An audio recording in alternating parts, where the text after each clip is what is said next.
नमस्कार दोस्तों, कैसे हो।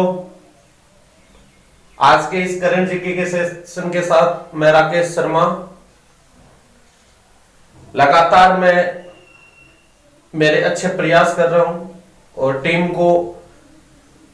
टीम सदस्यों को और भी जोड़ रहा हूं। कल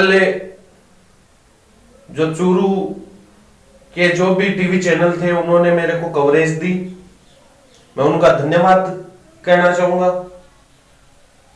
और माननीय विधायक महोदय के द्वारा मेरे को प्रोत्साहित किया गया कि इस पहल में जो आप निःशुल्क व्यवस्थाएं दे रहे हो बच्चों को, इसमें जो युवा है उनके लिए फायदेमंद होगी। तो मैं विधायक महोदय को भी धन्यवाद देना चाहूंगा और सरपंच साहब को भी। अब आगे ये मेरा प्रयास है कि मैं मैथमेटिक्स की क्लास और इंग्लिश की क्लास से भी इस पर मैं शुरू करने वाला हूं। जल्दी में टीम सदस्यों से मेरी बात हो रही है, तो वो क्लासें भी आपको इसी चैनल पर फ्री ऑफ कॉस्ट मिलती रहेंगी। और सबसे बड़ी बात यह है कि स्तरीय क्लासें मिलेंगी, गुणवत्ता युक्त होंगी। अभी वीडियो थोड़ा बहुत लेट वगैरह हो जाता है, उसका रीजन है कि गांव में लाइट वगैरह नहीं रहती, क्योंकि कल तेज अधड़ आया था, तो उसके कारण आंधी के कारण जो व्यवस्था है, लाइट अभी है भी नहीं। मैं कहीं से मोबाइल को चार्ज करके लाया हूँ, बैटरी वगैरह चार्ज करके अब ये वीडियो बना रहा हूँ। तो आप लोगों से मेरी उम्मीद है कि आप चैनल को ज्यादा से ज्यादा शेयर कीजिए अपने साथ वालों को, लाइक कीजिए और वीडियो को रेगुलर देखिए, आपको बेहतरीन कंटेंट उपलब्ध होते रहेंगे। चलो हम बात करते हैं आज इस करंट जीके के सेशन की। आईआईटी भुवनेश्वर ने यूवीसी सैनिटाइजर का निर्माण किया। देखो, ये जो सैनिटाइजर है ना, ये ऐसे सैनिटाइजर नहीं है, इसमें एक रूम तैयार किया जाएगा और उस रूम में अल्ट्रावायलेट किरणें छोड़ी जाएंगी, जो किसके लिए, जैसे पीपीई किट होता है, वो ग्लव्स है, मास्क है, जो भी उपकरण उपयोग में लिए जा रहे हैं, जो संक्रमितों का इलाज कर रहे हैं, उन सभी उपकरणों को उस रूम में डाला जाएगा और इन अल्ट्रावायलेट किरणों को छोड़ा जाएगा, जिससे वो सैनिटाइज हो जाएंगे। तो ये आईआईटी भुवनेश्वर ने शुरू किया है। भुवनेश्वर कहां की राजधानी है? तो कहां की है भाई? ओडिशा की। ओडिशा की बात करें तो यहाँ के मुख्यमंत्री कौन है? नवीन पटनायक। यहां आपको ध्यान देना है, यहां पर इसके आसपास में एक तो द्वीप है, एपीजे अब्दुल कलाम द्वीप है, जिस पर मिसाइल परीक्षण किए जाते हैं। इसके अलावा यहां चिल्का झील है, जो भारत की सबसे बड़ी खारे पानी की झील है, लेगून झील है। इसके अलावा यहां पर क्या है? पारादीप बंदरगाह है, जो एक यंत्रीकृत आधुनिक बंदरगाह है, ये आप ध्यान दोगे। प्रकृति, ये आईआईटी दिल्ली द्वारा एक ऐप लॉन्च किया गया है। क्या है? ऐप है। ये क्या करेगा? ये 7 दिन से अपडेशन देगा। किसका देगा? तो ये देने वाला है कोविड-19 के लिए, यानी कोरोना से संबंधित। ये जानकारी उपलब्ध करवाएगा क्या? भविष्यवाणी की, कि आगामी समय में क्या क्या होने वाला है, क्योंकि जो भी आंकड़े उपलब्ध होते हैं वो पंचांग आधारित भविष्यवाणी नहीं, ये वो भविष्यवाणी होगी जिसमें क्या होगा कि ये बताया जाएगा कि वर्तमान में इस आंकड़े से, इस दर से ये चीजें बढ़ रही हैं, तो आगामी समय में क्या हो सकता है, स्प्रेड होगी या कुछ कमी होगी। तो ये ध्यान देना, ये प्रकृति जो है ऐप, ये आईआईटी दिल्ली द्वारा लॉन्च किया गया है। आर्थिक सहयोग तथा विकास संगठन,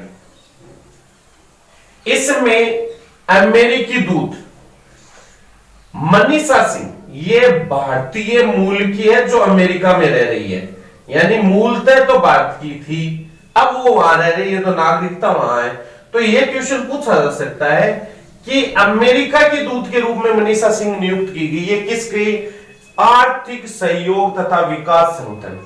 इसकी स्थापना 1948 में हुई थी, ये आपको ध्यान रखना है। NTPC, national thermal power corporation limited, national thermal power corporation limited ने हाइड्रोजन कार व बस सेवा नई लेह और नई दिल्ली, ये 2 जगह यहां पर शुरू करने का प्रोग्राम रखा है। किसने?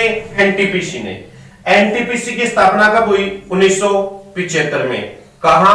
नई दिल्ली में। तो एनटीपीसी ने हाइड्रोजन कार और बस सेवा कहां शुरू करेगी? नई लेह और नई दिल्ली में। अंतरराष्ट्रीय नृत्य दिवस ये कब है? ये आता है 29 अप्रैल को। अंतरराष्ट्रीय नृत्य दिवस किसके द्वारा मनाया जाता है? तो यूनेस्को के द्वारा मनाया जाता है। ये आपका ध्यान रखना है। आगे ध्यान देना, ये जो अंतरराष्ट्रीय नृत्य दिवस है, ये नृत्य को क्या है? संरक्षित करना, प्रोत्साहित करना, नृत्य में जो भी लोग पार्टिसिपेट कर रहे हैं उनको प्रोत्साहित करना। उडई यूआईडीएआई ने जन सेवा केंद्रों को आधार अपडेशन के लिए व्यवस्था दी। इनके लिए जो जन सेवा केंद्र है, जिनको हम ई मित्र बोलते हैं, उनको क्या कर दिया है? आधार अपडेशन की सुविधा दी है। किसने? उडई ने। ये गौर करने वाली बात है। ये क्वेश्चन आए या नहीं आए, ये क्वेश्चन क्या है, ये जो जानकारी है वो आपके दैनिक जीवन में काम आने वाली है। आगे ध्यान देना, उल्कापिंड।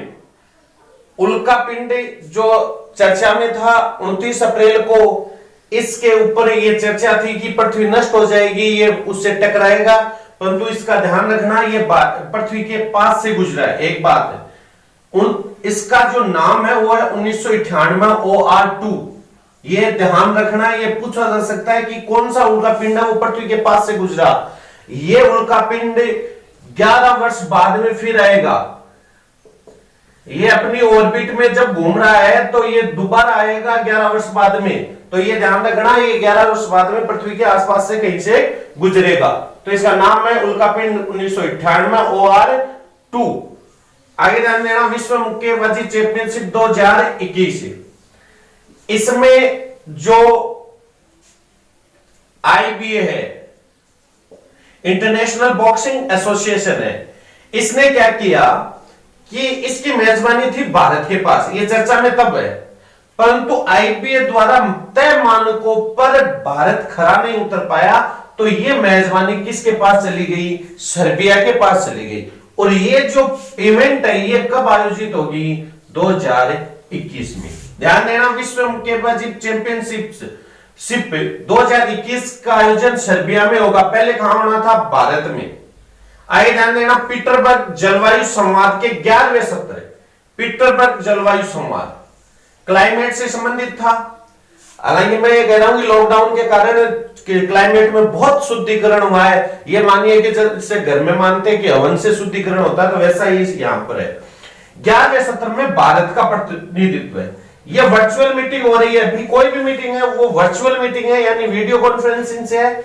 इसमें भारत के केंद्रीय वन एवं पर्यावरण मंत्री जो है प्रकाश जावड़ेकर, उन्होंने भाग लिया। किसने? प्रकाश जावड़ेकर। आगे ध्यान देना, सबसे दुखद बात, सांप्रदायिक सौहार्द जो बनाने वाली शख्सियत थी,